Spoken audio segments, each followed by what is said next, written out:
So now all of a sudden, you got girls all in your DM throwing that thing at you, probably coming to all the away games, throwing it at you.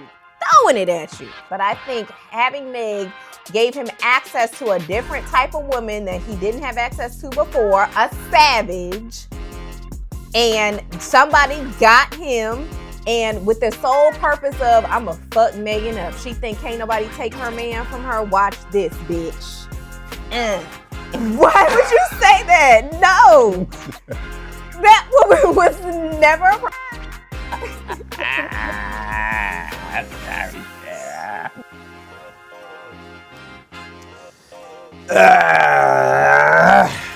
Hey, honey. What's heady? Alexa, pause. How you doing? I'm doing great. How are you? I'm doing good. Thank you for my little drink. Mm-hmm. Okay, well, welcome back to another episode of Marriage Deposits. I'm Erin. My name is Dre. Oh, wait. I ain't got my teeth in. I don't even feel like myself. I'm talking to the camera with no teeth. Oh my God. Now we got to redo. Pause, cuz. I'll go out there with no teeth. Not a redo. And I'm leaving that in. All right, I'm back. Had to go get my teethies. Can't go without the teethies. Okay, you feel better now? I feel bad. I'm here. So I just noticed the other day when you had posted that video, the flashback from the Waffle House story that we told in the last podcast. I just noticed that you low-key always been like a front guy. I had bottoms. 2 pair. I kind of vaguely remember. I got them in there. Now, what's the difference though between those and the ones that you got now? Like, so the difference is those I really couldn't afford fronts, and it's the quality. Those you could bend them joints a little bit easier. They came from the mall, in the middle of the mall. But they still mold your mouth. Yeah, they still mold up, but it ain't. It's probably like it was real gold. But too. it's like a custom. It was diamond cut. Gotcha. So you think it's a diamond in there, but ain't nothing there. I mean, hey, it did what it had to do for 2013. It did, because I damn sure had them bottoms in. And then I was always afraid to go with the top and bottom. Why? But when you wear stuff like these, when you put the top and the bottom not together, it feel like you like chewing on like regular teeth and metal. It don't feel good. It feel good as metal versus metal. You like the set better. I like the set better, yeah. I'm glad you got the white ones and not the yellow ones, because I can't stand them yellow ones. I feel like people that had the yellow ones it just makes your mouth look yellow. Ones too. Your mouth should not look yellow, because I feel like the yellow ones are set for different outfits. I feel like different outfits I can wear the whole 12 on 12 yellow. Yeah. All of them. Yuck. Yellow in your mouth reminds me of plaque. Same way I feel like nail polish. I feel like women should not get green on their toes, because green on your toes looks like fungus. I'm sorry. No matter what color you get, yellow in your mouth looks like plaque. Green on your toes looks like fungus. Okay. Well, we got to redo the introduction now. Oh, yes, we do. We never finished. Welcome back to another episode of Marriage Deposits. I'm Erin. My name is Dre. We've been married for 3 years. On and off for 15. So I need you to grab your partner, because it's time to make a deposit.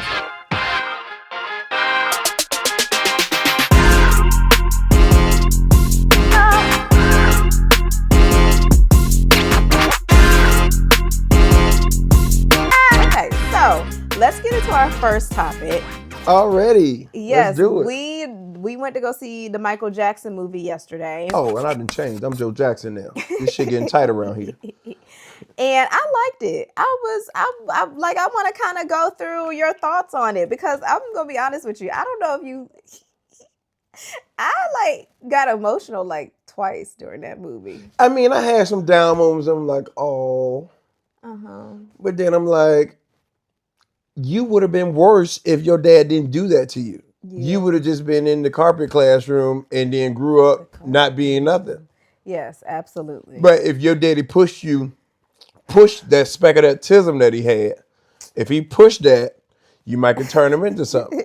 And he ended up liking animals and doing a whole bunch of other stuff. Now, it was a lot of trauma there. It was a lot of trauma. But I think that was the best his life could have went.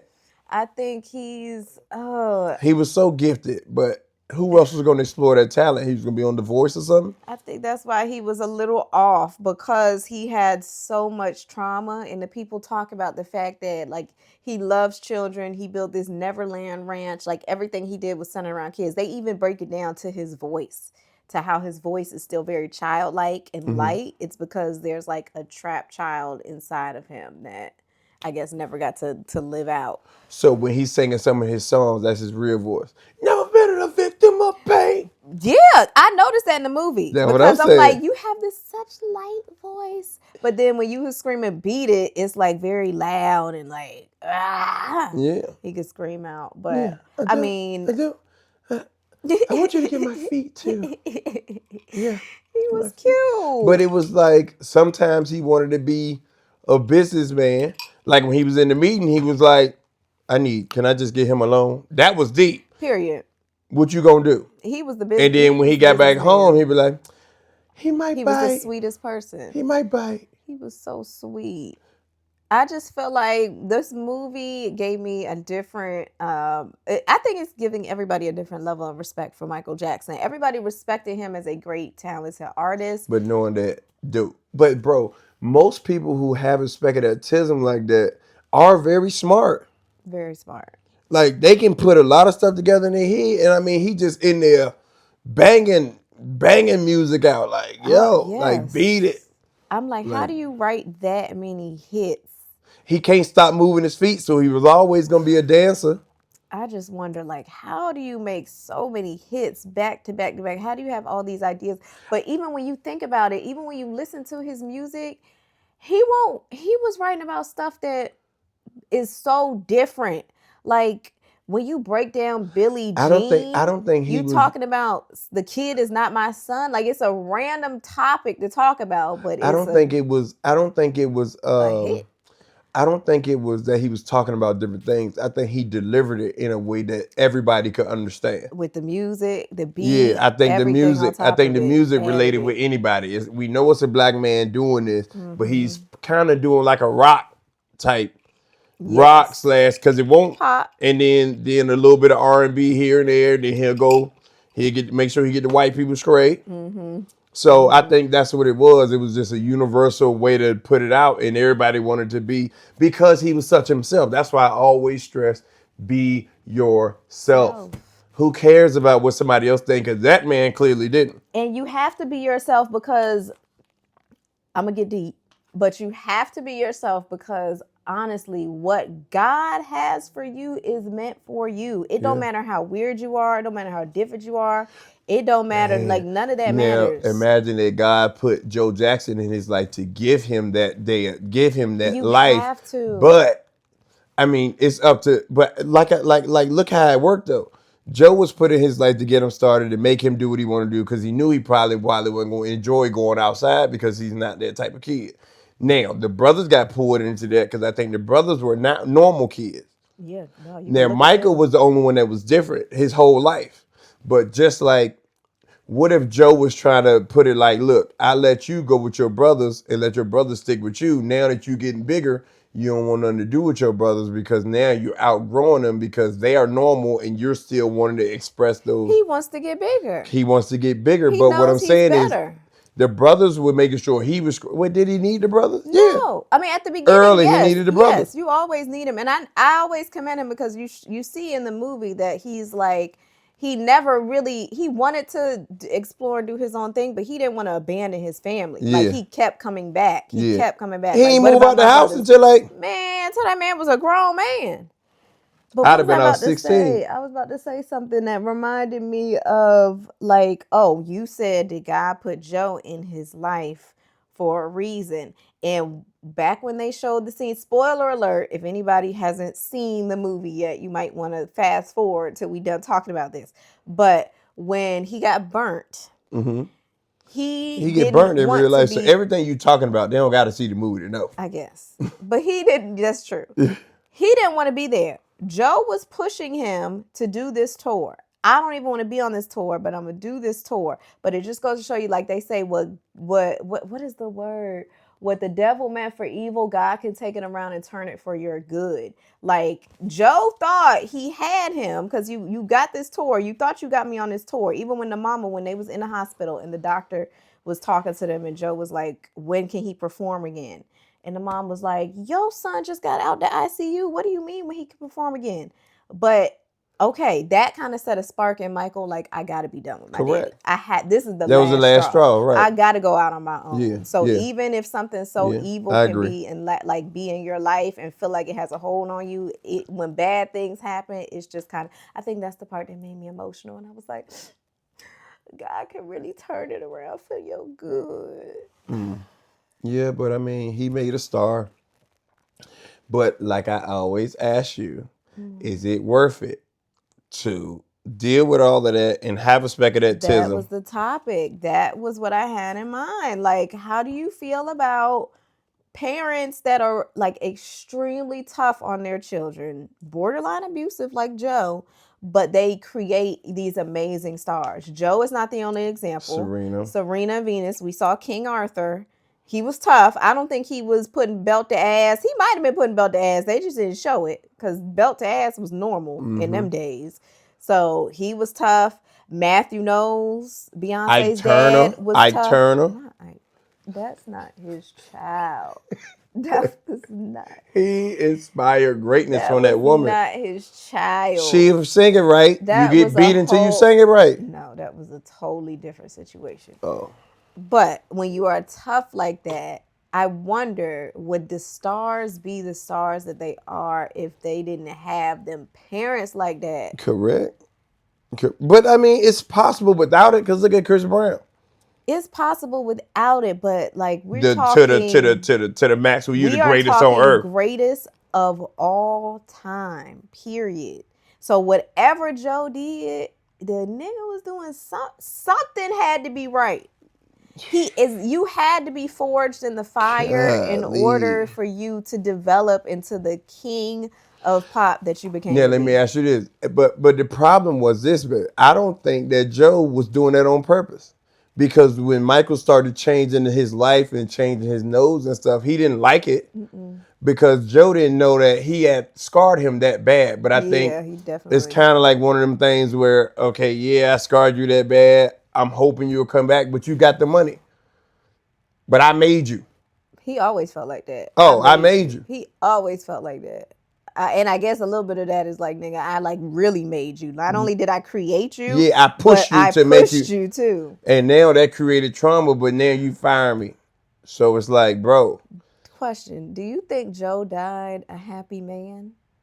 And by that I mean, like from the day in the projects in the living room to the fucking king of pop. Yes. You did it, Joe. I think Joe. I mean, not to give him props, but I think Joe was built on the old school run, and he knew he had boys, and just like his levels to it. Just like I told you last night, my household was ran kind of strict. Yeah. You know, we had a household that it won't Joe, but it won't T.I. either. What T.I. do? Man, like very kids, loose? Man, them kids, you know, King and them do what they want to do. But we had a nice little program. And it was, I mean, we won't get abused or nothing, but it was. Very strict program. And that gave you the discipline that you needed in adulthood. Correct. Yeah, I agree. Now, I wonder. I mean, they let me go out a little bit and hang. But when I got older, I guess you had to let me because that was my personality.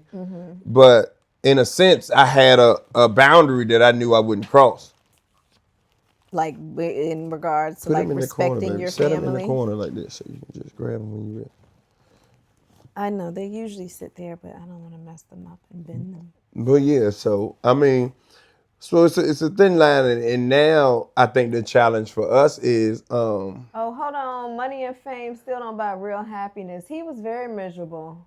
You think he was miserable? I think he wasn't miserable. I think he wanted to push them boys to the point where he felt like maybe he didn't get to. Michael was miserable. Oh, hell yeah. Michael was done. Wait, you talking about Michael or Joe? I don't know. Money and fame. She talking about Michael. She talking about Michael. I don't know. She might might be talking about Joe. You talking Joe about ain't getting no Joe. money. He was What doing you Michael. mean? I'm getting 10% of Michael Jackson. What the hell you think Kris Jenner gets? Oh, she's talking about Joe. What you think Kris Jenner gets? I'm getting 10%, probably 20% of Michael Jackson's income. Yeah, but Joe was a rich man. I don't think Joe. You think Joe was miserable? Yeah, I mean, internally. Bro, just think about all the old heads that were mean as hell. They weren't miserable. They didn't know they were mean. They didn't know no better. That's kind of the way he was probably raised. Now, I will say this. I told you the actor did a phenomenal job because his whole demeanor was villain. Like, ugh. He was slunched over all the time. The way they did the makeup, he just personified evil. But just think about your granddaddy and the older people in your family that your great, man, my great grandma cuss you at the door. Get you right there. With the belt. No, my mama said they used to have to eat dinner with the belt on the table. Now you gonna say she was miserable? And now you're not gonna finish your meal. And think about all the meals our kids waste and Marcel wastes. Meanwhile, you have to eat dinner with a belt on your table. So it's either you finish this or you get that. Ooh. So is Joe, when you put him on that scale, is Joe really that bad? I mean, bad, yes. The man still had trauma. Look at he was chasing perfection his whole life to be the perfect image of what his daddy wanted him to be. And to the point where you botched yourself and messed yourself up because you chasing perfection so hard. You know? But he was still weird, Michael had trauma. Everybody got pushed in a certain way, but when you got that tism on you too, that's what messed you up too. They all a little off though. I'm gonna be honest with you. I think they all had their own trauma. They don't get into all they Janet focus on too. is Michael. Janet's too. LaToya, I don't know if she's, I don't know if it's been confirmed, but you could look at LaToya and tell she has like some type of something. She is like skinny as a toothpick. It's not healthy. Jermaine and that hairline, I don't know why he don't let that thing go with that black spray he got on the head. But it's like all of y'all, and they all got nose jobs that look. You just messed up your hair. I messed up my hair? Put your hair down. There you go. You can run through it. There you go. Oh, okay. Make sure you like, comment, and subscribe with YouTube, man. We on the YouTube, we on the Apple, we on the Spot. Check out one of them. So, was Joe miserable? I don't know if he was miserable in his day-to-day life. I think that's all he knew. Joe got exactly what he wanted out of life. Michael was a miserable one. Damn. That's a good point. You right. Joe got exactly what he wanted. Michael was miserable because he was the pawn that was put in place to make sure all this shit happened. Yeah. But he knew he had talent. But it's kind of like... And Joe put him in front of Motown. Man. Joe got him, shoot. It's kind of like... That was Joe's idea. You have to be the bad guy. And you got to be okay with being the bad guy in those types of situations. That's a hard... I mean, not trying to throw Joe no bones, but that's just hard. Like, I had to be... Yeah, I might be the villain in that story, but without that villain, he would have never been the hero. So just imagine... Now, when COVID was going on and we had to teach at home, was you as locked in as you could have been to make your kid? No, not at all. Man, you got homework? Oh, all right. Joe, go get something. So, what type of parenting tips? What I got from that? Oh yeah, it's tight around this hole now. It's tight. Hey. Don't nothing move without me touching it. Let's get to it. Oh, we going soon as Junior get off the bus. We're doing 1,000 push-ups. Not 1,000 push-ups. I got the remedy now. I got it. I mean, yeah, I think it does help for kids to have somebody a little structure that's pushing them. Even if you got to be like kind of like the bad guy. Can I ask the question? What? Ask away. You know we talk about boundaries, right? Yeah. Never mind. This is a marriage deposit. This ain't bastard other side or whoever kids. I was gonna ask about preachers' kid because they get pushed to be preachers their whole life, but they always end up to be sometimes bad, worse than a regular kid. We could talk about it if that's a topic. No, but I mean, we can move on because I want to get into the stuff you got because preachers' kids are always like worse or got the worst light on them when they go somewhere. They're a little bit because sheltered. they're right. They're a little bit sheltered. But they've been pushed to be in the church, but you get pushed away from the church, kind of in a sense. My girl is the perfect example. Sarah Jakes. Perfect example. Because she was a right? No. Why would you say that? No. That woman was never a Sorry, Sarah. That woman was never a problem. Sarah. Why would you? She got pregnant early. Very early. Okay. Young mother. I knew it was something. Might have been a little crazy. And then she's open about the fact that, you know, as a teenager, like as a woman in her 20s, her early 20s, like she's like, I was working at the strip club. She wasn't stripping, but she was like bartending or something. So she's very open about the fact that I was in the streets. But it turns around. Andre. Where's she working?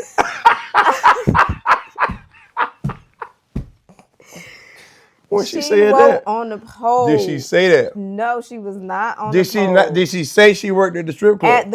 I don't know if she was said a bartender club or club, but she was in the club. She was working in the club. Okay. Well, don't say strip club. I feel like because everybody under that light. Let's say club. All right, club. No Sarah slander will be tolerated on this podcast. I'm not slandering. That's my girl. I love Sarah Jakes. I say all That's that to TD's say, daughter. That's a perfect example of how preachers' kids, you know, they feel like they be sheltered their whole life, so they get rebellious. But then, especially for her, like she came and turned it right back around. And it's kind of like that was used for her good. Right. Because that's what makes millions of people connect with her. Right. Because you're not you came perfect. out and come back in, right? You're not perfect. You're not going to judge me because you've been through the same stuff I've been through. Yeah, but they get judged harder, though. She got married in her early 20s at like 20 years old, got divorced. Like, she done been through it. She done been to jail. Like, she has no shame. I've been in the streets, but look at me now. So it makes people kind of connect with her and relate to her. I'm just saying, you ain't helping what I said earlier. Oh, my God. I mean... It's a great example. So maybe the PKs do be in the streets, but there's always room to turn your life back around. Yeah. So. All right, what we got? Let's see. Another topic of discussion this week. Oh, it's not looking good for the girls. You know, it's been all in the blogs. Meg the Stallion and whatever that man's name is. Clay. Whatever his name is, child. So the topic of discussion has been like, I guess maybe the topic I want to have is like, why do you think men cheat on women like Meg the Stallion, the Cardi B's? Beyonce even got cheated on. So what's going on? This is the problem, right? This is the whole issue, okay? Those women are only those women when you first talk to them and you first connect with them from the first DM. Mm-hmm. That is the only time that those names, that's it. As soon as I meet with you and as soon as we go on a date and as soon as I crack the code and get to home base, you are now a regular human being. And you get to take your own judgment from what you experienced on whether this is going to be forever or not. Mm-hmm. Now, Megan Thee Stallion whole thing is, that whole situation, I just don't think she was the girl that he thought she was. But, okay. Go ahead. For example, I'm gonna let you finish. For example, Megan is Megan wherever she go, right? But Megan is like the booty clapping and all that. Like all of that stuff is like you want to see it and you want to be like, oh, she's fine. Oh, she got a big butt. But once you do it and she don't probably do half of that, or she does that but has another demeanor around professional people, because there was a video going around where she was all at the. They got on dinner. tuxedos. I do remember the and dinner. She like, and Clay like, bruh, Calm down, bro.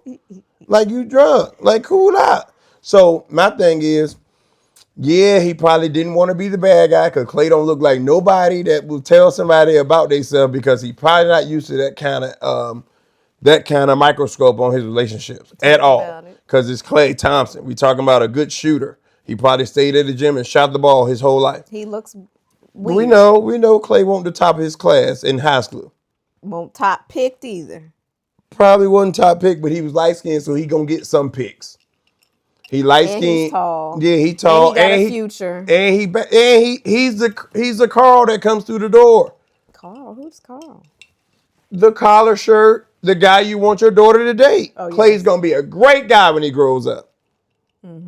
But it's still Clay Thompson, and you dating somebody that look like they've been outside since they started the teenage years. Oh my God! Don't do my girl, Megan. Andre. Yeah. Megan be doing that. Okay, so that's your perspective. That is what you think. Let me tell you what I think happened. Yeah, give it to me. Let me tell you what I think happened here. I think that man is not used to getting the level of attention that he started to get once he started dating Meg Thee Stallion. So now all of a sudden you got girls all in your DM throwing that thing at you, probably coming to all the away games, throwing it at you. You ain't never used, and I don't want to say he's never used to it because he's been a basketball player before he met Meg. So he might be used to a level of it. But I think having Meg gave him access to a different type of woman that he didn't have access to before, a savage. And somebody got him, and with the sole purpose of, I'm going to fuck Megan up. She think can't nobody take her man from her. Watch this, bitch. And then now you done lost the best thing that happened to you because you done let a little girl slide up in your bed, get them draws, and now you done let a little attention go to your head. And now you done lost the best thing that ever happened to you. Because what other girl can you get that got what Meg got? That's what I think. Y'all tell me if I'm wrong, please. Question. You think Megan is wifey material? Yeah, why not? Okay.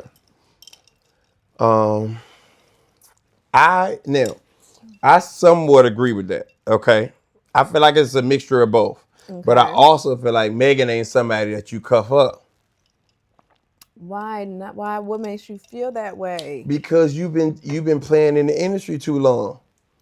Playing in the industry? You can't keep. If you mess with a lot of rappers, what you think the rappers gonna do? It's like high school. You think she's when you go to high school and you get in the popularity circle, okay, and you keep messing with people in the sports realm, you don't think everybody on the sports gonna talk about who you done talk to? So you think she done messed with too many? How do men assess wifey material? No, wait, hold on. Let's read the comment right before that, because Tay said 100%. Thank you. And who is that? Golden Core said, nah, she was just simply too much for him. Oh, so she agreed with you. Wait, too much for him? Like her personality was too much for him? Yeah, that's not his demeanor. Tay said 100%, so. No, but y'all are Megan, y'all are stallion girls, whatever y'all want to call it. Y'all fans of Megan Thee Stallion, but y'all ain't looking at it from the real point of view. That man was born in the suburbs. Right. Megan is from wherever, but somehow, if she born in the suburbs, somehow she jumped the tracks and we're going to Cascade every Saturday. Yeah, not new. Yeah, but it was two different. How would that match? Now, her and Tori, I like that way better. Let's not. Her and Tori were on the same wavelength. I don't like that just because of the height. It don't matter. It do matter. Girl, you see a bunch of short people love short kings. A tall girl with a short man just don't never look right to me. Yeah, he could have treated her like she was a queen, and I still would have been like, yuck. But what I'm saying is this: all of that stuff adds up. I somewhat agree with you about the whole. She gave him a different light of work, but that was just the ratchet side that started it like Clay. Clay ain't never gonna link with them girls. Clay going right back to either the white girls or light skinned girls or somebody that's white girls. or somebody that's not in the public eye, like Serena Williams or something, like a Drake. He gonna pick like girls like Drake like. Yeah. You know what I'm saying? I He can not see gonna that. pick Megan Thee Stallion. Drake would never date Megan Thee Stallion, bro. But what do men assess as wifey material? I mean, look, you have your career and doing your thing, right? Okay. Do you see Beyonce making videos of her shaking her booty all the time? No. But that's her brand. That is your brand. That's how you But make now, money. now you can't switch your brand if you get a man. She wrote that song for him. She never wrote a song for a man before. Girl, Chris Brown got a whole song about Karuchi. She with Dion. Just saying. She tried to switch her brand. Look at Rihanna. Do Rihanna push that narrative? No. You can be sexy without shaking your booty all the time. But shaking your booty all the time don't mean you're not wifey material. Right. You just need an outside dude that's gonna bring you in. Like a perfect example. What? Jocelyn and what's the man name? Oh, I know his name. I don't know. Her husband. He feeds into her. His name. I can hear her saying Batista. it. No, I can hear her saying it. I can't think of it. It's okay. Damn. You know who I'm talking about. Yes, her husband. Her husband feeds into that. He feeds into that? He loves it. Oh, I thought she was gonna say he calms her down. But he calms her when she's gone left. Yes. But when she's in her element, he let her go. You know he does. But that don't mean she's not wifey material because a certain man Correct, like but that. not Clay. Yeah, not Clay. So eventually it's gonna run out. It was for the thrill at first for Clay, but once that got old, he like, I'm over this shit. Can't handle. He can't. Yeah, I'm over this. So she need a man that can, like the baby or somebody that's outside, but the baby might not even go for all that because he might be protective over his. And job. I wonder if it's even like a level of confidence that the man has to have to deal with a woman like that. Yeah. Exactly. You can't be insecure. You can't be a square. You can't be insecure, and you got to be kind of like solid on who. And when she looked at when Megan looked at him, she looked at it. I can fix the dressing. That's easy. You thought that's all you had to fix. We can hang out together. You think they really had fun together? I don't know. Come on, bro. No. I mean, she a little weird. She like to play her video games and like to watch her anime. So they probably connected on like weird stuff. Yeah, like but that. that's it. Yeah, that's it. Once we go outside, Oh my God. But now it's gonna be a hot girl summer and y'all gonna get an album. So. And he was on his little boat talking about, I'm happy to be back. He went on live the other day driving his little boat talking about, he happy to be back with the white girls. Man, exactly. That part. We're going to get back to the conversation in just a second, but I feel like this is a perfect place to take a pause and find out how you've been liking the episodes. We're on episode 9 now. Mm-hmm. We're on episode 9. So if we've talked about anything that have helped you in your relationship, put it in the comments below. Make sure that you hit that subscribe button and share this podcast out with a friend. All right, let's get back to it. Okay, so next topic. It kind of takes us back to the conversation that we were just talking about, the Joe Jackson style of parenting, because I want to talk about that Instagram that I sent you where they say that studies show that 95% of Fortune 500 CEOs grew up playing competitive sports. And 92% of women in C-level positions, like executive level positions, played sports at a collegiate level. Perfect topic for the coach here, the coach of 3 different teams. Talk about that. Like, what are your thoughts? Like, why do you believe in pushing children to play sports at throughout their life? Because sports create a couple things, right? So sports create team. If you're a leader, or if you're a good soldier, or are you a good leader? Which one are you? Right? Okay. So you find out what your kid is and what he's able to do, right? In sports. Now, you might not see that early in age, but as they get about 15, like 12, 13, 14, 15, you'll start to see them evolve into different things, okay? Number 2 you'll get from is schedule. You'll learn how to be on time for stuff because you'll be punished if you don't be on schedule. So what's my word? Discipline. Discipline. Yeah. It teaches you discipline. You have to be disciplined to do your job within a sport, whatever sport that is. If it's volleyball and you a digger, you need to be digging up all the balls that come to the ground to get spiked. and it shows you to like go for it. Correct. Like give it your all. Yeah. You giving out energy. Just imagine if you never had that competitive, if you never touched on the competitive spirit. Like even you go back to Michael Jackson, his competitive spirit was to be the biggest star on earth. Compared to, he's like, look, if I don't hit you up or if I don't do it, you're gonna give it to Prince. He did say that. I can't let you do it. Competitive. So just having that schedule, but that takes a lot more self-starter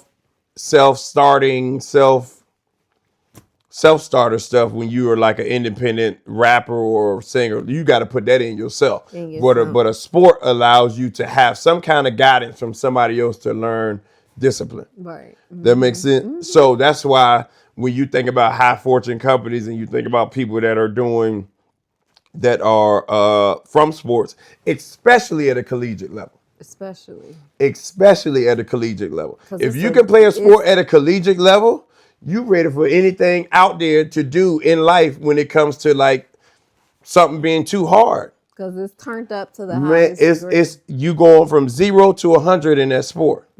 It's serious. It's locked in. Right. Yeah. That's why I never understand kids that play, like, say you grew up playing volleyball your whole life, or you grew up playing basketball your whole life, and you played in them rec league, you played in middle school, you played in high school, and you just stopped. Or if you ran track. Because you just did it because your parents made you do it. Like, did you run in college? No. You're right. They did it because their parents made you do that. Just imagine how many people I come encounter with that don't have no business being out there, but they out there. Yeah. So your parents make you do it to give you a taste of it. And once you see that your kid just ain't going, then you got to find something else for him to do. Something else, yeah. But you still got to stick with it, and it still has to be a schedule to it, because if not, how you going to teach discipline? And it's going to be, this is the thing. What sports teach you, especially at a collegiate level, is hard work. Is like, it's okay to have mental strength, discipline, time management. Time management is a huge one. Time management is a huge one because you can't sleep in all day because we got practice. And we got practice late at night, and then you got to turn around and get up and go to the game the next morning. Bro, let me explain something to you. At a collegiate level, dog, with school, I think my schedule might have started at 5:30. Right? 5:30. Off season. This ain't even during the season. Yeah. Off season worse than during the season. I remember. I remember. I used to be sleeping right there next to you when you had to get up at 5:30. And y'all hear us screaming at the stadium 5:30 in the morning. You and Fudge used to get up 5:30 in the morning. 5:30. We had, bro, our pre-practice was 5:05. The practice actually started at 5:30. Then after that, we go to about 7. So it was 3 weightlifting groups, 8, 12, and like 2 or 3, right? So you got to make it to either one of those 3. Don't matter which one you make it to, but we got attendance on if you're going to make it. So if you got class of 8, boom, you leave the stadium, go straight to class. Go to the diner for maybe 10 minutes to grab a sandwich, straight to class. You might got an 8, a 10, and 11. So if you got an 8, 10, 11, you might can make it to the 12 lift, or you got to get to the 3 lift. In between all of that, you still got to go see your professors to make sure all your grades and stuff straight, because they going to check your grades. You're going to lose your scholarship if they don't check your grades. You go to the 3 o'clock lift, we still got practice at 5 p.m. or 3. Yeah. Or no, after lift. So you lift at 2, you probably got practice at 5. Practice at 5 or 4. Then after practice, that shit in about 6. Don't y'all got a meeting? You got man. Study hall. Study hall from 8 to 10. I know. I used to be there. You would leave the bed at like 5 something. You ain't seeing me tonight. I don't see you till nighttime. I don't see you till nighttime. But imagine you cannot, if you did not play football, if your mom didn't raise you in sports, right? Say if you had not been doing that since you were 7 years old, could you turn that on in college? Like you have to independently get yourself out of bed at 5 o'clock in the morning, and you know you have a full day of football ahead of you. You can't, without being raised, and that's all you know, you can't just do that by yourself independently, you know? Right. Because who was there to get you out of bed? What was easier for me though was that I had a couple different things that I was doing growing up. Now imagine if I had to play football from 365 all the way. Man, I get to college. I'm like, man, I'm tired of this shit. Yeah. I'm good, but just like Michael, bro, you've been doing that singing stuff your whole life. The only thing you enjoy is going in the studio. Now, probably the other stuff you probably don't even enjoy. You know, you don't want to do no autographs and nothing because you just in your own element. He wanted to be a mystery. So, you know, that all of that, bro. I mean, I'm just saying, just like, being the level part of of sports. discipline that Yes, you sir. have to get up. Nobody was there to get you out of bed. Nope. Once you drop me off, it's on. Did you ever have any teammates that was lazy, like, fuck practice, I'm going to just skip and didn't come? They go home. Exactly. They don't make it. Exactly. That means you can't be my friend because we ain't on the same level. What happens to those people? You don't make it. You get sent home. Bro, my coach in college was sending people home because they wore earrings on campus. Why? What's wrong with his beef with earrings? That was his rule. And if you can't follow it, go somewhere else. So you never wore earrings? No, when you see him, you snatch him out. Hello, guys. Make sure you like, comment, subscribe. Mayor's Deposits, man. If you got some problems you need to talk about something, just shoot us a DM, man. We'll talk about it on the show. But yeah, so. Yeah, so that's why I'm just happy that we have, like, our kids. We were raised to be in sports, and our kids is going to be in sports. Yeah, but I'm trying to figure out the happy balance to it, though. Because right now, I feel overextended. Myself. Hell yeah, I'm over. Them Saturdays. Man, them Saturdays is crazy for me. Hate that I've done it before, but I've done it with jobs. I hate that for you. But I mean, it's all good because I'm built for this. But what I'm saying is, it's still like, bro, Friday and Saturday. Friday, it starts on Friday. You're right. No, that should start on Monday. I have it practice every week in a game on Friday and 3 on Saturday. And Junior has practice every day of the week, a game on Friday and 3 on Saturday. No, 2. He doesn't play in the other one. Yeah, so I'm very overextended right now, but that's okay. Because guess what? I'd rather be doing it than having some poo putt out there teaching my son nothing. Not a poo putt. What's a poo putt? You ain't gonna be out there teaching my son the wrong thing because that's what's wrong with youth sports these days. Y'all out there and play 1 year Little League football and 1 year Little League whatever, soccer, and you out there coaching kids, and then when they leave you and go to 8th grade, they don't know anything because you ain't teach nothing. So how do we get rid of those people that just volunteering their time? I mean, we like them, but good Lord, can you really control it? I mean, no, not unless you got more experience. Then you come in and you coach and you take over like me and you but it's like a crapshoot. If you don't volunteer, who gonna coach it? Exactly. That's why if so keep volunteering. We appreciate y'all. We just got to be better than you. Keep volunteering, bro. And I know they can't stand let us move straight to the top. I know they can't stand. They can't stand it. Man, you had to feel it when we walk out there. Them people hate it. We gonna beat them. Look, yesterday I'm sitting there and I'm teaching my girls the cheers, right? I gave them a list of cheers and I said, pick a cheer. I'm going to do the cheer. You let me know if y'all want to learn this cheer. I gave them some of my old cheers. So I'm out there cheering. Heads start to turn from every direction. Coaches is looking at me. Other coaches is looking at me. Parents is looking at me. Cheerleaders from other teams is starting to look at me. And I'm like, that's because y'all ain't used to having a coach out here that know what the hell she doing. Y'all not used to having a coach out here I can get with it too. Let me lace up my Reeboks and stand right next to you. Let's go. Let's cheer. They not used to that. Everybody looking at me crazy like, what you... And it's just a blessing that you fall into that era because guess what? Now your girl has a chance to cheer her anywhere she wants to if it's stomping shake. Exactly.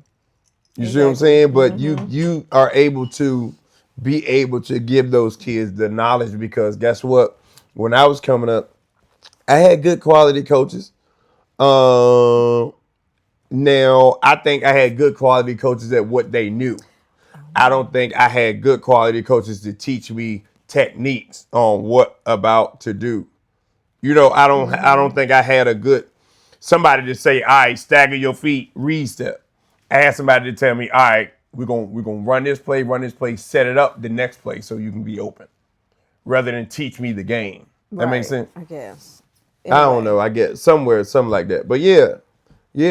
Love the vibes. That's why I keep coming back, yo. Real and relatable. Thank you. Hey, T. T said, hey. And Lena said in the chat that it's a commitment because Lena know Austin is in track, basketball, football, baseball. He played, he do all the things too. Lena take that baby to and from. Austin also got the genes though too. He do got the genes. He got the genes. So I guess you gotta. And Joe Jackson knew that Michael had the genes, and so the other boys had the genes. And Serena, now King Arthur, was he good at tennis? I don't know. He had to teach it. He had to be. So what's happening is he had to be. This what's happening. I got it. What?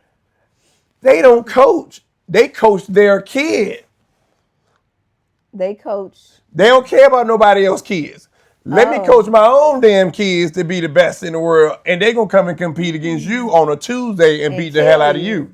But they were doing independent stuff. They weren't doing. That's what I'm saying. Sports. Oh, true. Junior's in team sports, so you can't just work. I could train Junior at home and tell him to go to a team, but that'll be selfish. You could.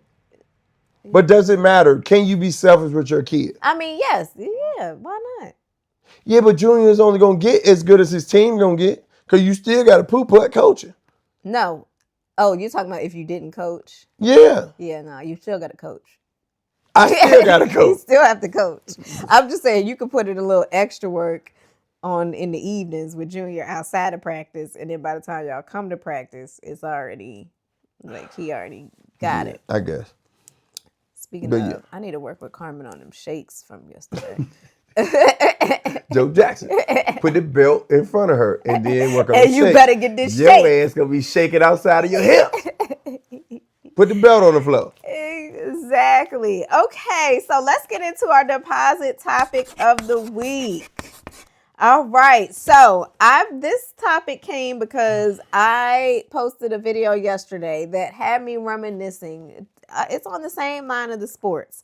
Had me reminiscing about like just college life, like me cheering in college. We just talked about your sports in college, so that I want to dig a little deeper, and I want to talk about the version of me that you fell in love with, and the version of you that I fell in love with. And does that person still exist? Do you still see that girl? And do I still see that boy? You want me to go first or you want to go first? What? Which one you want? What do you mean? You want to go first? I can go first. Or you want me to set the tone? Go ahead, set the tone. Go ahead. All right, so yes. Wholeheartedly, I'm still living the same life that I lived in college. Still got a bunch of damn animals around here. Oh, dude. Not Michael level of animals, but I would get there if I could. Man. If I could have a peacock walking around our front yard, I would. And a monkey in a diaper and a heartbeat. Question. If he loved animals and you love animals and he had a speck of that tism. Oh, my God. You think you got a speck? I felt like my connection with animals did come because I didn't have a lot of friends growing up. So your animals are your friends. Mm-hmm. Same girl. We can connect with animals better than we can connect with people. That's where it comes from. A little social awkwardness. Oh, but yeah, same girl. You never change. I think I always knew you love hard. You still love hard. That hasn't changed. I think yeah, no. Same girl, same size, same shape. Nothing has really changed. I mean, you can do more with yourself and kind of you've evolved and kind of you became exactly what you wanted to become. I mean, but you did also do everything else in between that gave you that, but you also circle right back to where you wanted to be. Mm-hmm. But you put a little grind time in there to show that you can also be the other side if I need to. Do I want to? Probably not. But if I need to, I can. Mm-hmm. Right. That's the biggest piece. Yeah. And I think it works well with me because but with that, you have a level of security with yourself that you can be with a guy like me that is very like outgoing and outspoken and very flirty and all that other stuff that you don't like, but you understand it because now I think you've understand since you maybe have been single or whatever, that guys give you the same attention. I never thought about it like that. Yeah, guys give you the same attention that a woman would give me. When we go in the club, but the it's thing the same amount of guys staring at you. Might be more than, because some girls will show a little bit more respect than guys will. I think guys don't show no level of respect when they come to a beautiful woman. If you was to go up to any guy in there, they would still be like, I don't give a fuck about your man being over there. That don't matter to me. But a woman might be like, ain't your wife over there? But some women. But the difference, I think, is that, and this is no shade, no dig, but like our personalities and all the attention in the world, I still ain't even gonna say 2 words to you if you speak to me. You might come up to me trying to spit your hardest game, and I'm be like, thank you, and be awkward and Right. weird. You will engage and have a full conversation, and like your personality is just outgoing. Right. So, But that wouldn't even, sometimes I talk to people knowing their intention and me not even giving them the chance to even explore that. But I'm a friendly person, so I ain't shutting you down, girl. It's just that it just ain't that. Okay, so you would say that I'm the same You're the girl. exact same person that I fell in love with, and I think that's why we work. Because we worked in college that way with nothing, and it just being just love. regular love. The We didn't spend a lot of time together in college during the day. During the day now. No, we didn't see each other. And our life is kind of set up like that right now. I leave in the daytime. I probably won't see you till 3, 4 o'clock till you need me. But I think that, but it could have changed where you could have been like, I need to see you more and I need to be here. But that ain't how we kind of first connected. Now, what about you? When I look back at pictures, because when you call my phone, I have a picture of you from 2010 with the hair that pops up on my screen. And I look at it like that's the man that I fell in love with. Like, I think you are a different person. Because I've talked about how you're a completely different person. Mm-hmm. You are a completely different person than the boy that you were in college. But when I look back at pictures and videos of you, it just makes my heart flutter because I'm like, that's the boy that I fell in love with. Like, that's who I fell in love with. And you might not be. You still have the same traits. You still a jokester. You still play. You still have a big personality. You are still the light and the energy in the room, but you've just matured to a more refined version of that little boy that I fell in love with at Virginia State. But when I look back at pictures, I'm like, that's crazy. We were kids. Mm-hmm. We were definitely kids. But I think, like I always tell you though, I've always known how to be a husband, bro. That's easy. It's so easy to be a husband. Is it? I couldn't do it. Well, on the relationship side of it. Now, with all the other stuff in it, just husband to wife. It's easy to be a husband, to be present, I guess is what I'm saying. It's easy to be present. But like, if you don't feel like that girl deserve all of that, then you ain't gonna give it to her. You ain't gonna give it to her. You can say that you don't know how, but you've seen love somewhere, but you know what it feel like to be present for somebody. When you have something going on and I can feel that you got something going on, I try to be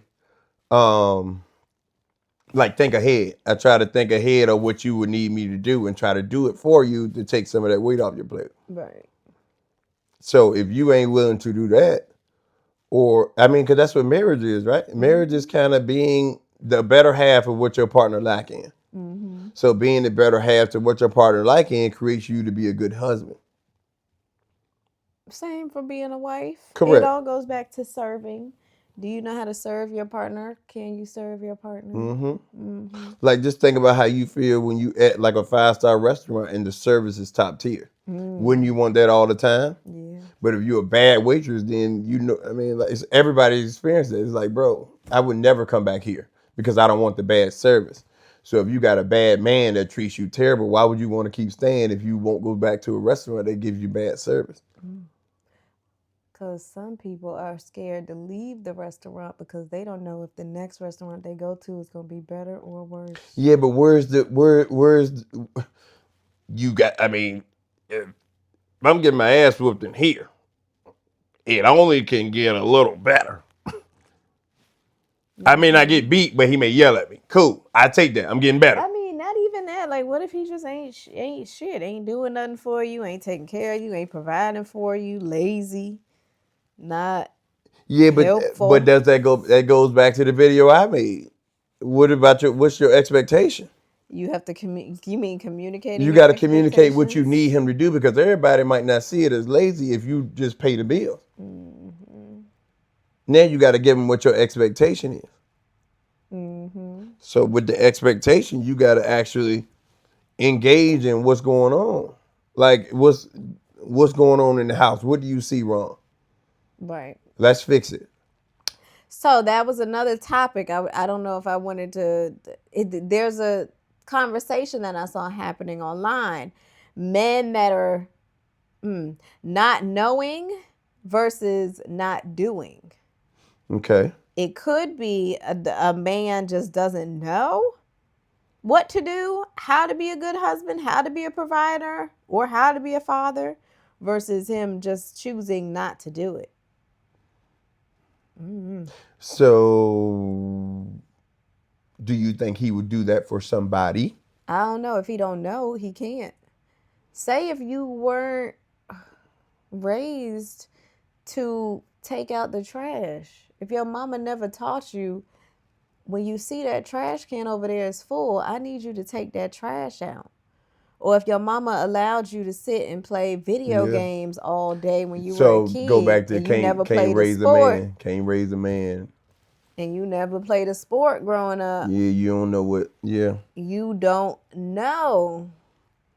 Yeah, but I believe those men kind of tend to a stronger woman, because you act like. I was just getting ready to say, then you kind of find yourself with the opposite. Yeah, you don't need no man to lead. You want a woman to lead. The opposite. Mm-hmm. But I think men, you guys have such a big job to do, because y'all have to be the leaders of the family. Whether you got an alpha female or not, like alpha women they might be the most vocal, they might be the most outgoing in the relationship, but it's still a woman. But they still want a man that's going to be a man at the end of the day. And be able to control me or the situation. Somehow they still want you as a man to step up and do what you need to do. Mm-hmm. I believe that. That's true. So, okay. Well, let's see. What are we at right now? 59 minutes. Perfect. That leaves us with a little bit of time. How much time we at? Okay.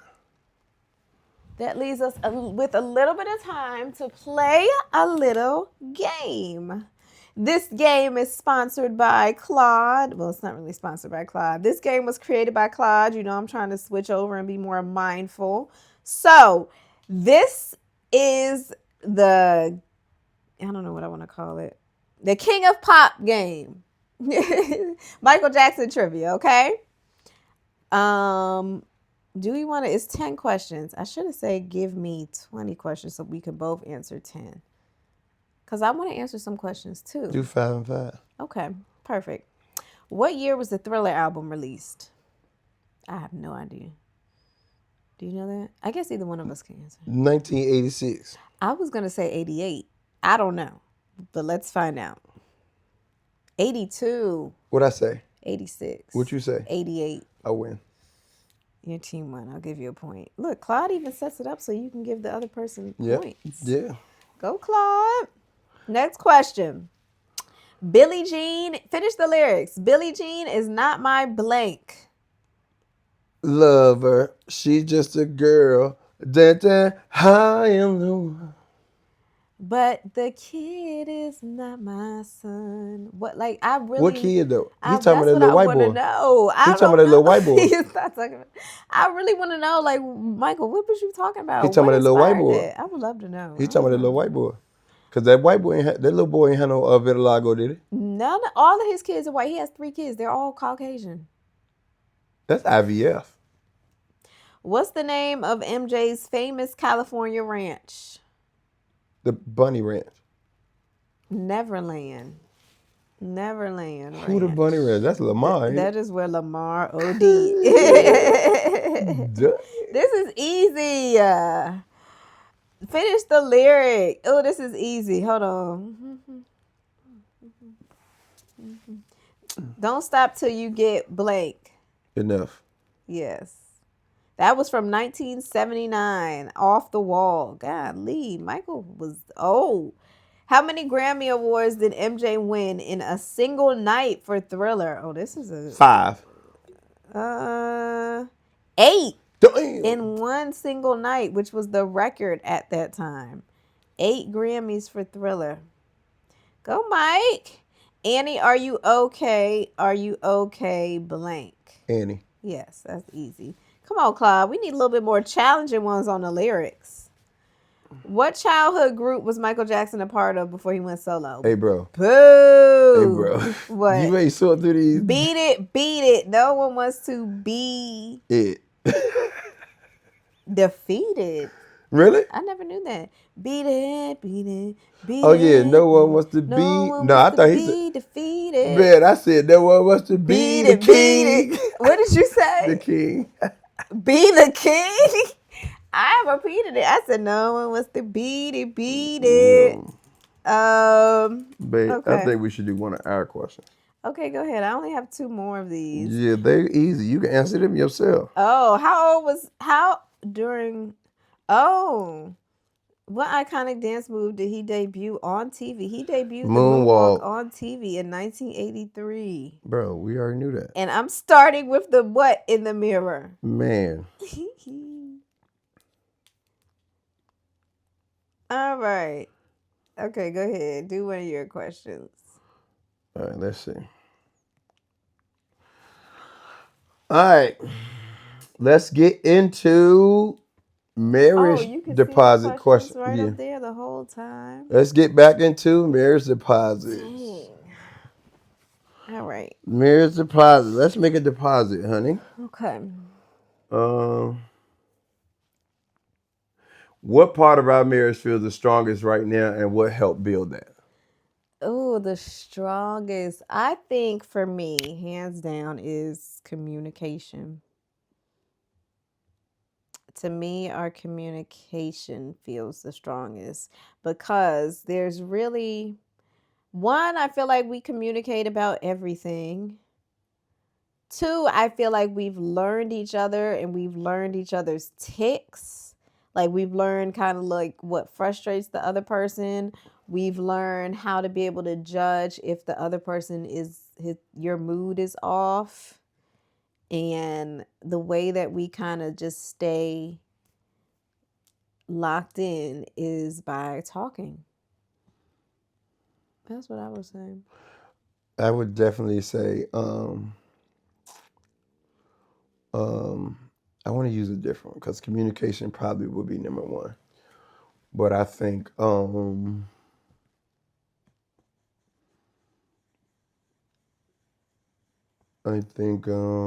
communication.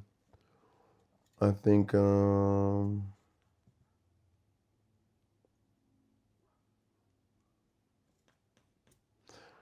like communication. Give me categories. Is there a category? Communication. Is it basically the love language? Connection. Sexual spark. Affection. I mean, those aren't the love languages. These are just things that I'm thinking about. Right. The love languages are like acts of service, physical touch, words of affirmation. Y'all help me out. What am I missing? Acts of service, physical touch, words of affirmation, quality time, and then there's one more that I'm missing. I can't think of. What's the fifth I like one? the connection part because I think our connection has gotten stronger over time. And I think being apart from each other, it feels like we still got time to make up from the time that we were apart. So I think coming back together, I think we are just like happy. Like, because we don't argue, right? We very seldomly argue. And it's like, bro, what's the point of arguing, bro? We got here. That's exactly how we feel. I think that's what works for us. Like I don't have, like I always ask people, like I know you saying all these bad things about this person, but all bad things always get way more glory than good things. Mm-hmm. Right? But I Mm-hmm. think we do a great job of highlighting the good things in our relationship rather than always talking about the bad things that we. Yeah, I think we learn from our bad decisions and bad mistakes that we made in the past. But I think ultimately talking about the good and keep reiterating the good and keep talking about how we help each other and giving each other those flowers all the time, I think helps the connection build. I think when people beat each other up all the time is when it's always like, damn, dog, I can't do nothing for you that makes I you can't happy. do nothing for you. Will said that about Jada. He was like, he came to a point where it's like, Because golly. she didn't want him. She wanted Tupac. Oh, I thought you was gonna say, what you call it, the singer. No, she didn't want August. She wanted Tupac. And I just seen an interview the other day that said she ain't even mess with August. Who said that? She did. Now, She why was would like, she she say was just that? saying it just because Will was going through something and she didn't want him to make it seem like he was a bad person. Child, I don't know what to believe when it comes to them two no Right, but more. I don't but what I'm saying is I think most of those couples lose that connection, lose their spark when they stop just helping each other through those. Yeah, you have to just stay locked in. Like this is your, I mean, think about it like we was talking about sports area earlier. Think about it if, I don't know if there's a sport out there, figure skating, a duo where it's just the two of y'all. This is your fucking partner. You can't go out there and win anything unless you and And your your partner partner are locked on the in. same Page. Yep. page. You have to be. You can't be enemies. How are you going to win anything in life if you and your partner, the person that you live with and sleep beside every single day, are enemies? How are you going to do anything? You got to talk to this person. Now they may be getting on your last nerve. They maybe did something that you feel like But the violates. communication will help You that be got a to way talk to them. easier process because we both been in a situation where we didn't want to talk about something that was the elephant in the room. Mm-hmm. And when you don't talk about that elephant in the room, the elephant is only going to get bigger. Then, in a sense, you're going to be tiptoeing around your room because the elephant's sitting right dead in the middle. Mm-hmm. So then you tiptoeing around feelings. But if you just communicate those feelings that you feel, Communicate. then Let's talk sometimes about it'll it. make the situation better. Y'all can even agree to be like, look, we might not be meant for each other, but I love you. Mm-hmm. And I think I want the best for you. Mm-hmm. But a lot of people ain't really Let's okay talk with seeing about you it. with somebody else. They still try to Yeah, hang you on. holding on to it because you don't want her to be better for somebody else. But ultimately, that's what you need to. That's what they need to do. Because you probably could be better with somebody else too. Exactly. If you're not happy, Yeah, I chase your happiness, bro. Because right now, dog, you might be a better person, and your life might get better. Now, your life might be better alone for a little bit. I saw a post the other day on Instagram that said we might be the first generation that decides to leave because of our kids. You know, most of the time they say stay for the kids. So I don't know how they worded it, but it was like we might be the first Do you know how generation they that said reading I'm it? not gonna stay because of the kids. Like I'm leaving for the kids because Yeah, I'm not happy and right. I don't And the want my kids gonna kids be to able to see see me that. exactly not Because being that's what happy. creates a lot of trauma these days is kids seeing their parents not locked in. So then when they grow up, it's the same thing. Yep. Who who never mind. But anyway, abusive relationships, fighting relationships. Their Don't get kid me mad always again. their kids always grow up in the same relationship they want. They fighting too. Yeah. Because they think that's the way to Or express toxic. love. Yeah, you just toxic. Toxic relationships. Yeah, so nobody don't put your kids through that and don't let your kids see that if you don't want them to go through the same thing. Okay. Give me one more question. Oh, all right, one more. What's one thing we could start doing now that our future selves would thank us for? Ooh, lock in. Let me think. Let me try to reach my future self and think what message she would give me. I think build a strong foundation now because we may go through some things later on that we might not totally agree with, but we might have to dig in the pot and take some deposits out because we may be arguing about something, whether it's money, whether it's any of that. But we got to remember about who, because one day you might want to break away from me and start your own solo career. And I might be Michael, and I might want to go be a star, but I can't do this podcast no more, and I want to go in the studio. I was going to say, I'm the Beyonce of the group, so. Yeah, but Jay-Z got her straight. She was once 16, and he was 20 putting her in. Matthew Knowles got her straight. Yeah, but who took it from that? Who's her daddy now? Oh, my God. Who her daddy now? Huh? Say it. Who's your daddy? Oh, my God. Not Jay-Z. He was at 16 when he had her. I don't think it was 16. I think it was 15. Like 17. Oh, whatever. He was 18. 30. I don't Remember, know. Big Meech and Jay-Z had the same car. Okay, what that mean? Same level of person when she probably met Jay-Z. Right. Jay-Z been rich a long time. You're right. So she's imagine being fired by your kid.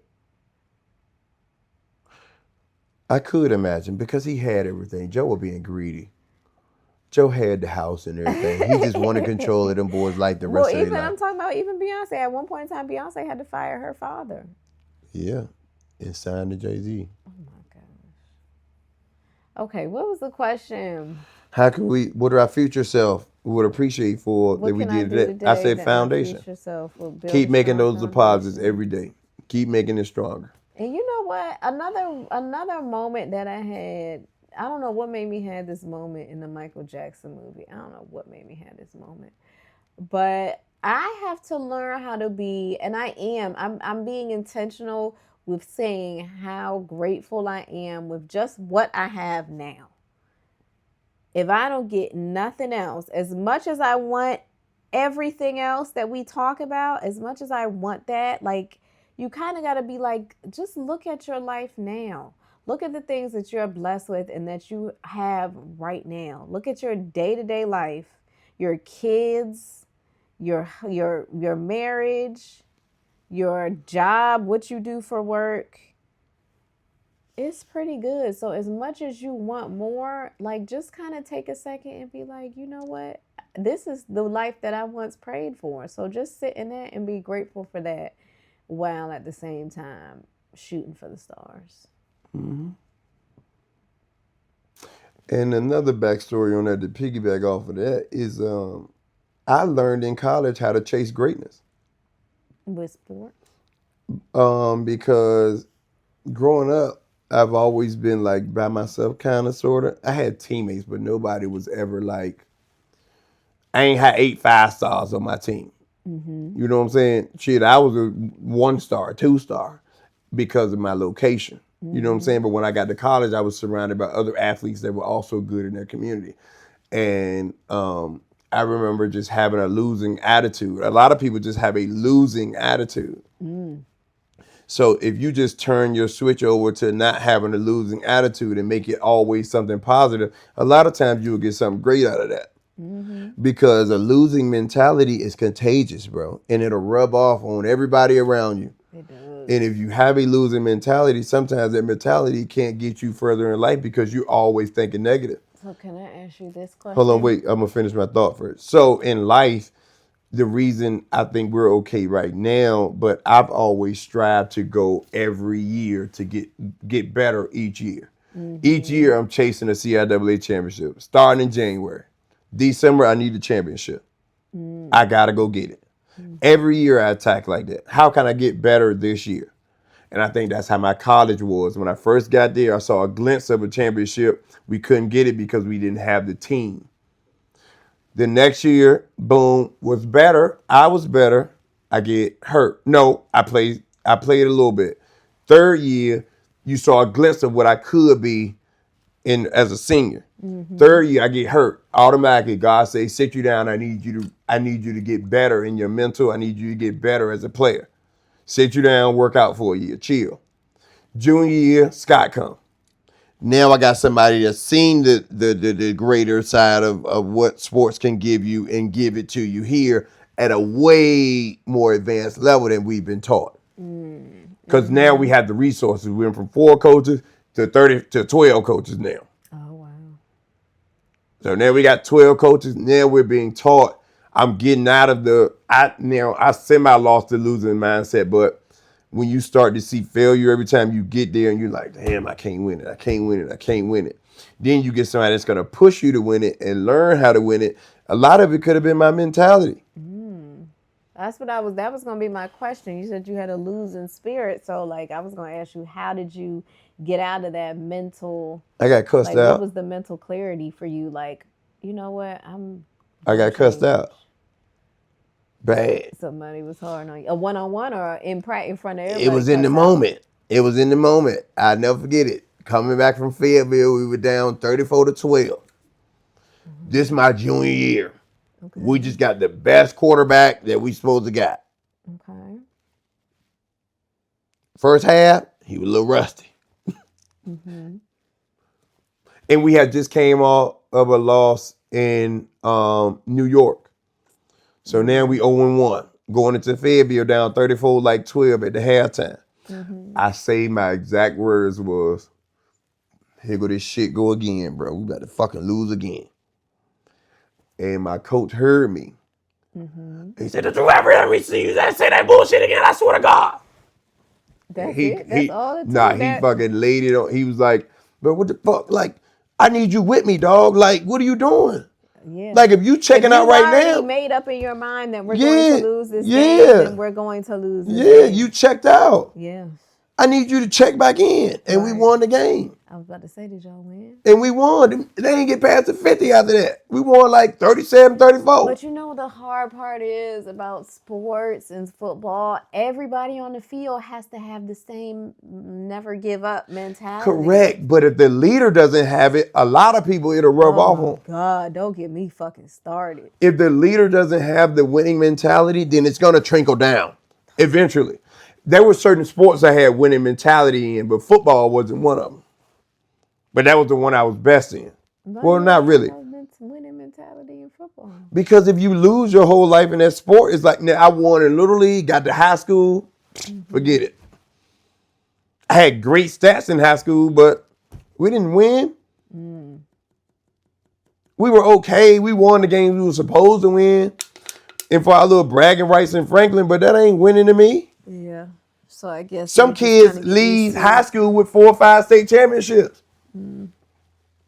So you don't think they got a winning mentality when they come somewhere? They do. But I didn't. But I was a great athlete and could be a great leader. But I just didn't know how to lead. So your mentality can carry you a far way in life if you lose the loser mentality. Something happened to you, it may have happened for a reason. It might not have happened because you know, whatever. But if you got a winning mindset about it, a lot of times winning will go further in your life, whether that's relationship, whether that's life goals, whether that's work. If you just have a positive mindset about it.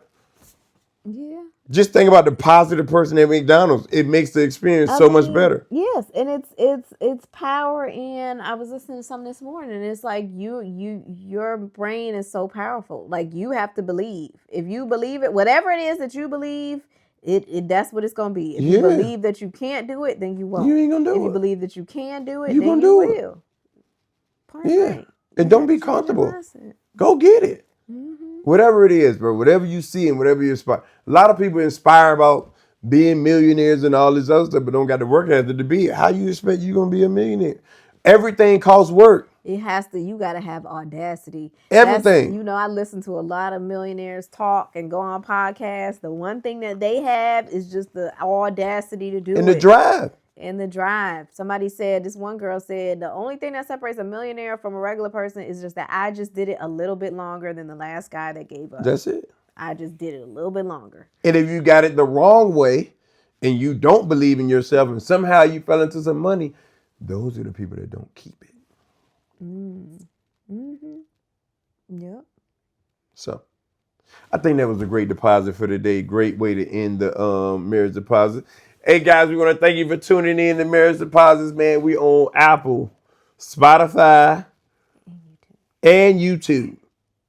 Tap in. You want to see us on the TV. Yeah. Hey, make sure you comment, like, and subscribe on the YouTube too, so we can bring you more content like this. If you like what you see, share it, like it, comment, and subscribe, guys. Make sure you subscribe because you will be able to get every update when we post, and you'll get it, the first one to get it.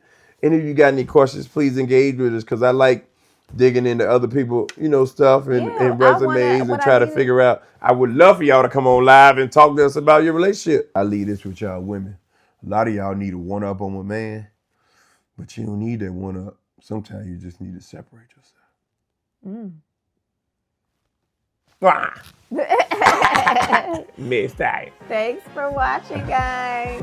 See you in the next episode. All right, cuz. Y'all be safe out there. Woo, I made it through without being a potty. Word.